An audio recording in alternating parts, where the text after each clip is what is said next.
திருவருட்பிரகாச வள்ளலார். பகுதி 7. துக்கம் தொடர்ந்த நாட்கள். அருட்பெருஞ்சோதி அருட்பெருஞ்சோதி தனிப்பெருங்கருணை அருட்பெருஞ்சோதி. திருவருட்பிரகாச வள்ளலார் தொடரில் நேற்று நாம் 6வது பகுதியை பார்த்தோம். இன்று 7வது பகுதியை தொடர்ந்து பார்க்கலாமா? நேற்று சிதம்பர ரகசியம் பார்த்துட்டு வந்தாங்க. பார்த்துட்டு வந்ததுக்கப்புறம் என்ன நடந்தது, கொஞ்ச நாள் பொறுத்து அந்த மருதூரே இத்தனை காலங்களில் அத்தனை பெரிய சோகத்தை காணாதது போல் துக்கித்து கிடந்தது. அந்த பிரதான வீதி முழுமையான சோகத்தில் ஆழ்ந்து போயிருந்தது. தெருவில் இங்கொன்றும் அங்கொன்றுமாக படுத்து கிடந்த நாய்கள் கண்ணீர் வழிய அவ்வப்போது ஊளையிட்டு கொண்டிருந்தன. காணப்பட்ட ஒவ்வொருவர் முகத்திலும் சகிக்க முடியாத துக்கம் குடிகொண்டிருந்தது. ராமையா பிள்ளை வீட்டின் முகப்பை ஒட்டி எதிர் வீட்டை தொட்டு கொண்டு தென்னங்கீட்டால் தட்டை பந்தல் அப்போதுதான் போடப்பட்டிருந்தது.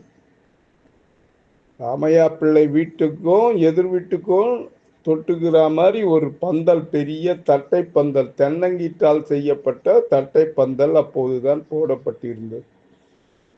வாசப்படி இறக்கத்தில் 2 பக்கங்களிலும் நடப்பட்டிருந்த கழிகளோடு சேர்த்து குலையோடு 2 வாழை மரங்கள், அந்த வாழை மரம் குலையோடு இருக்கு, 2 பக்கங்களிலும் நடப்பட்டிருந்தது. அந்த கழிகள்ல கட்டி வைத்திருக்காங்க அந்த வாழை மரங்களை. அவற்றோடு இணைந்து தென்னங்குலைகளும் கட்டப்பட்டு இருந்தன. சுண்ணாம்பு சகிதமாக வெற்றிலை பாக்கு தட்டு வலது திண்ணையில் வைக்கப்பட்டிருந்தது. வெற்றிலை பாக்கு தட்டு வலது திண்ணையில் வைக்கப்பட்டிருந்தது. 2 திண்ணைகளிலும் சிலர் உட்கார்ந்து கொண்டிருந்தார்கள்.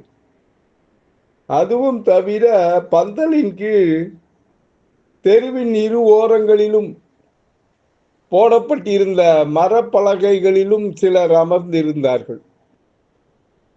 வாசற்படிக்கு நேரே தெருவின் நடுவில் புளியங்கட்டை சாண விரட்டியோடு எரிந்து கனன்று கொண்டிருந்தது.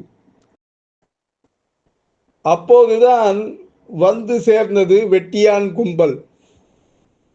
அவர்களின் தாமதத்திற்கு தட்டி கேட்ட ஒருவரின் அதட்டலையும் அவர்கள் பொருட்படுத்தாமல் கனன்று கொண்டிருந்த நெருப்பில் தங்கள் பறை தம்பட்டைகளை சூடேற்றி கொண்டு தாவு கொட்டு கொட்டி பறையடிக்க தொடங்கினார்கள். சிறிது நேரத்திற்கு பிறகு கை ஓய்ந்தவர்களாக பறை தப்பட்டைகளை அடிப்பதை நிறுத்தி அவற்றை ஒரு ஓரமாக வைத்துவிட்டு அவர்கள் ஒவ்வொருவராக வந்து திண்ணையில் வைக்கப்பட்டிருந்த வெற்றிலைப்பாக்கை கையேந்தி பெற்று கொண்டு போய் 2 வீடு தள்ளி இருந்த வேலியோரத்து வாத நாராயண மர நிழலில் குத்துக்காலிட்டு உட்கார்ந்து கொண்டார்கள். சாவகாசமாக வெற்றிலை பாக்கை போட்டுக்கொண்டார்கள். போட்டுக்கொண்டவர்கள் தங்களுக்குள் ஊர்கதையை பேச தொடங்கிவிட்டார்கள். அது கண்டு ஊர் பெரியவர் ஒருவர் அவர்களை அதட்டவே அவசர அவசரமாக எழுந்து வந்து மீண்டும் பறை தம்பட்டைகளை நெருப்பில் சூடேற்றி கொட்டு கொட்டி பறையடித்தார்கள். கொஞ்ச நேரம்தான். அப்படி மீண்டும் அவர்கள் பறை தம்பட்டைகளை ஒரு ஓரமாக வைத்துவிட்டு அதே மர நிழலில் போய் முன்பு போல் குத்துக்காலிட்டு உட்கார்ந்து கொண்டார்கள். அவர்களில் ஒருவன் பந்தலின் அருகே வெட்டி போட்டப்பட்டிருந்த தென்னங்கீற்று குருத்தோலை, பாலை ஆகியவற்றை பார்த்துவிட்டு எழுந்து வந்து இடுப்பில் செருகியிருந்த கொடுவால் கத்தியை எடுத்து கீற்றை 2ஆக வகிர்ந்து பாய் பின்னத் தொடங்கினான். அது சாவு படுக்கைக்கான பாய். அது சாவு படுக்கைக்கான பாய். அப்போது அவன் அருகே யாரோ ஒருவர் 2 மூங்கில் கழிகளை கொண்டு வந்து போட்டார். அதை பார்த்து அவனது கூட்டாளிகள் வாத நாராயண மரத்திலிருந்து 2 கிளைகளை வெட்டி போட்டு கழிகளை கழிக்கத் தொடங்கினார்கள். இனி சடுதியில் பாடை கட்டும் வேலை முடிந்துவிடும். வீட்டிற்கு வெளியே சாவு சோகம் இப்படி கப்பிக்கொண்டிருந்ததால் உள்ளே இதைவிட மோசமான அவல நிலை அத்துமீறி போயிருந்தது. கூடத்து சுவற்றின் மைய பகுதியில் ராமையா பிள்ளையின் சடலம். கைக்கட்டை விரல்கள் கிழித்த சிறிய வேட்டி துணியால் சேர்த்து கட்டப்பட்டு சப்பளமிட்டு சாத்தி உட்கார வைக்கப்பட்டிருந்தது. தலைக்கட்டு சுவற்று ஆணியோடு பிணைக்கப்பட்டிருந்தது. திருநீர் இடப்பட்ட நெற்றியில் சந்தன குங்கும பொட்டின் மேல் வெள்ளிக்காசு ஒட்டப்பட்டிருந்தது. கழுத்தில் பூமாலை போடப்பட்டிருந்தது. சடலத்தின் பக்கத்தில் ஊதுபத்தி எரிந்து அதனுடைய மனம் அங்கே வீசிக்கொண்டிருந்தது. சடலத்தின் தலைக்கு மேல் இருந்த மாடத்தில் காமாட்சி விளக்கு ஏற்றி வைக்கப்பட்டிருந்தது. கூடத்திலும் தாழ்வாரங்களிலும்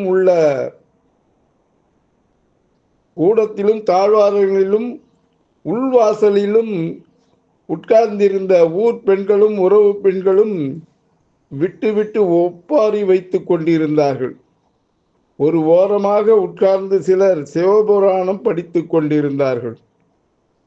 பண்டாரம் இடையிடையே சங்கு ஊதி சேகண்டி அடித்து சாவின் சோகத்தை அதிகப்படுத்திக் கொண்டிருந்தான். தந்தையின் சாவுக்கு அழுதழுது கண்கள் சிவந்து கன்னங்கள் வீங்கி போய் மேலும் அழுவதற்கு தெம்பற்று அப்படியே பெருந்துக்கத்தோடு குழந்தைகள் சடலத்தின் பக்கத்திலேயே சுருண்டு உட்கார்ந்திருந்தார்கள். குழந்தைகளை பார்த்து கலங்குவதும் இறந்த கணவரின் முகத்தை பார்த்து அழுவதுமாக தூணில் சாய்ந்து தன்னிலையற்று வாடி வதங்கி உட்கார்ந்திருந்தாள் சின்னம்மை. தாழ்வாரத்தில் போடப்பட்டிருந்த தொட்டிலில் கிடந்த பிறந்து 6 மாதங்களே ஆகிய அந்த தெய்வீக குழந்தை ராமலிங்கம் கொட்ட கொட்ட விழித்து கொண்டிருந்தது.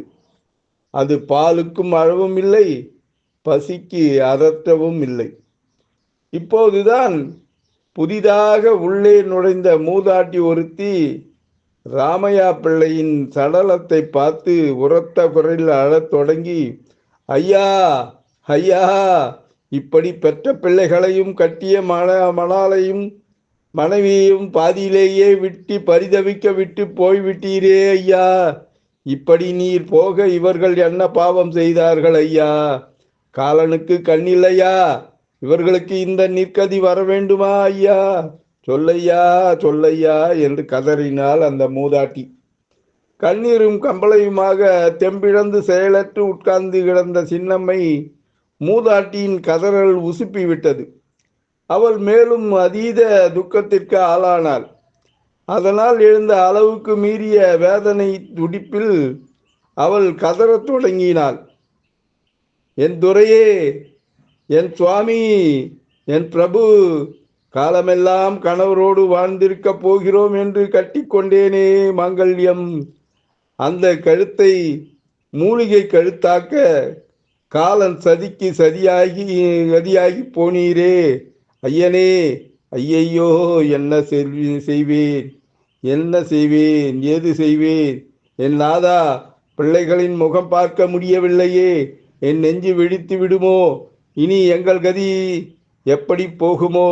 இனி எங்களுக்கு யார் கதி, யார் கதி? ஈஸ்வரா, ஈஸ்வரா, நாங்கள் பண்ணிய பூஜைகளும் செய்த தர்மங்களும் எங்களுக்கு கொடுத்து வைத்த பலன் இல்லையே. கொடுத்த பலன் இதுதானோ? விதி செய்த சதிக்கு வினையாகி போனேமே, இனி எப்படி உயிர் வாழ்வோம்? என் நாதா, என் சுவாமி, என் சுவாமி என்று கதறி மூச்சிட்டு சாய்ந்தாள் சின்னம்மை.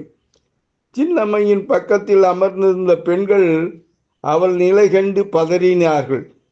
ஒருத்தி அவளை தூக்கி தன் மடியில் கிடத்தி கொள்ள ஆளாளுக்கு அவள் முகத்தில் நீர் தெளித்து விசிறி வீறி அவளை ஆசுவாசப்படுத்தினார்கள். மெல்ல கண் விழித்த சின்னம்மை மலங்க மலங்க சுற்றிலும் பார்த்துவிட்டு ஆயாசத்தோடு அப்படியே தரையில் சரிந்து படுத்து கொண்டாள். குழந்தைகள் தாயின் நிலை கண்டு செய்வதறியாது தேம்பி அழவும் திறனியற்று திகைத்து உட்கார்ந்திருந்தார்கள் குழந்தைகள்.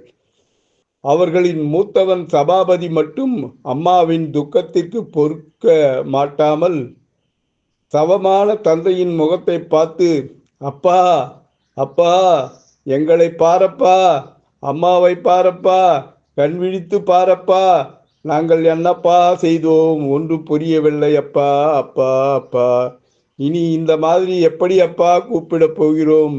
ஐயோ சாமி, கடவுளே, எங்க அப்பாவை கொண்டுகிட்டு போயிட்டியே, தெய்வமே தெய்வமே என்று கதறி எழுதி முட்டிக்கொண்டு அம்மாவின் பக்கத்தில் தேம்பலுடன் சோர்ந்து படுத்து கொண்டார். யாருக்காகவும் எதுவும் நிற்பதில்லை. யாருக்காகவும் எதுவும் நிற்பதில்லை. அவரவர் வேலை நிமித்தம் ஒவ்வொருவரையும் அவசரப்படுத்தியது. அப்போது அங்கு வந்து சேர்ந்த நாட்டாண்மைக்காரர், இப்படி ஆளாளுக்கு வேதனைப்பட்டு பேசாமல் உட்கார்ந்து கொண்டிருந்தால் எப்படி? காரியமா அப்படியே கடந்து கிடக்கிறது. சீக்கிரமாகட்டும். சடலத்தை வீட்டிலேயே வைத்து கொண்டு இருக்க முடியுமா? சீக்கிரம் எடுக்க வேண்டும். ஊர் பெரியவர்கள் எல்லோரும் வந்துவிட்டார்களா? கோயிலிலிருந்து தீர்த்தமும் வந்தாயிற்று.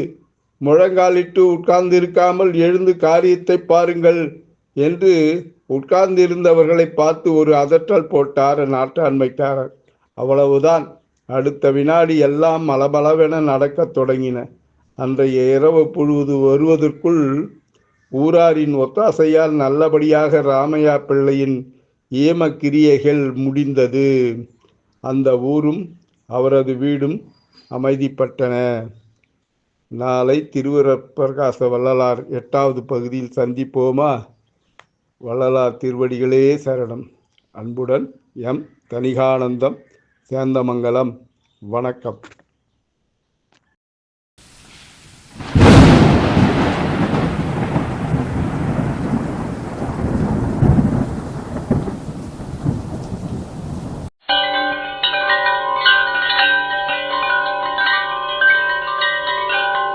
தணிகை டிவியை லைக் பண்ணுங்கள், ஷேர் பண்ணுங்கள், பெல் பட்டனை ப்ரெஸ் பண்ணுங்கள். தணிகை டிவியை சப்ஸ்கிரைப் பண்ணுங்கள். வணக்கம்.